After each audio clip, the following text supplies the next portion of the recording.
بوسیدہ مصلی یا قرآن کریم کے بوسیدہ جزدان کیا کرنا چاہیے؟ عتیق الرحمن مراد آباد۔ دیکھیے مسئلہ اہم ہے۔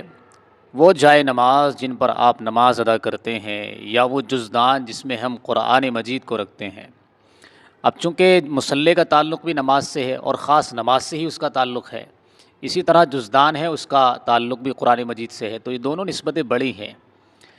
تو سوال پیدا یہ ہوتا کہ اگر یہ بوسیدہ ہو جائیں، پرانے ہو جائیں، پھٹ جائیں، استعمال کے قابل نہ رہیں تو ہمیں کیا کرنا چاہیے؟ ہم کیا کرتے ہیں عام طور پر ان کو عام سا کپڑا سمجھ کر کے ادھر ادھر پھینک دیں گے، کہیں بھی ڈال دیں گے، یا کہہ لیجیے کسی چیز میں استعمال کر لیتے ہیں، تو یہ چیز غلط ہے، ایسا نہیں ہونا چاہیے۔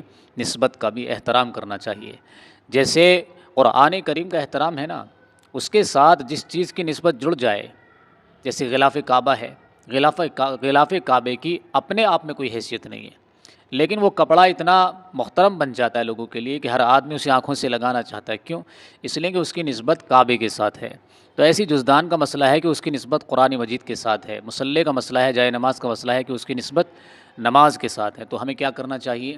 ہمیں ان کو لپیٹ کر کے کسی کپڑے میں ایسی جگہ دفن کر دینا چاہیے جہاں گندگی کا شائبہ نہ ہو اور جہاں لوگوں کے قدم پڑنے کا امکان نہ ہو، یعنی ان کی بے ادبی اور بے احترامی نہ ہو، ایسی جگہ ان کو دفن کر دیں تاکہ وہ پھر گل کر کے جو ہے مٹی میں مل جائیں۔